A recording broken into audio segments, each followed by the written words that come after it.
Phule and censorship in Bollywood. The fight for caste-conscious cinema. Imagine a Bollywood that mostly sings praises of social elites, while the stories of Dalit-Bahujan communities remain on the sidelines, often erased, misunderstood, or deliberately hidden. That's the reality of mainstream Hindi cinema, where profit-driven masala films dominate screens, and narratives challenging caste injustice struggle to find space. Instead of using cinema as a mirror to social realities or a lens to challenge oppressive norms, Bollywood generally upholds the traditional interests of its elite patrons, brushing aside stories rooted in Dalit-Bahujan experiences. Lately, though, we've seen sparks of change. Films like Article 15, calling out caste atrocities, and Dadak, weaving caste subtly into a tragic love story, hint at a gradual shift towards socially conscious filmmaking. Other films like Shamshira and Veda go further, spotlighting caste oppression with Dalit protagonists fighting back. These movies carve out a small but vital space for stories that expose injustice, encouraging a more equitable view of society. Yet, the film industry's ruling circles often see these bold narratives as threats, disturbances to social harmony, because they challenge the status quo. The recent controversy surrounding the film Phule illustrates this struggle vividly. The film aims to spotlight the ideas of Babasaheb Ambedkar and Jyotiba Phule, icons who critiqued caste and championed social equality. Yet, the Central Board of Film Certification (CBFC) clamped down aggressively, delaying its release and demanding edits that whitewash caste-related content.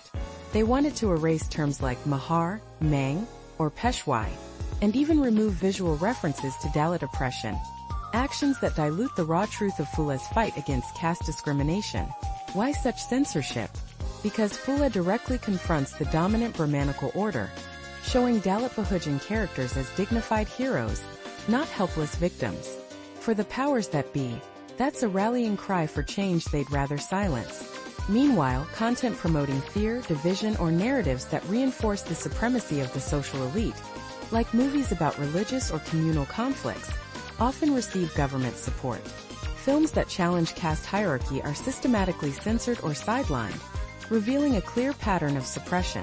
It's a tough landscape for stories like these to thrive. The mainstream Hindi film narrative is often told from the perspective of elites, with minimal space for marginalized voices. While there's diversity, like Muslim or Sikh characters, the overarching focus remains on reinforcing existing social hierarchies. The rise of regional cinema, especially Tamil and Marathi films like Sairat, Jayanti, Kabali, and Asuran, shows us a different path.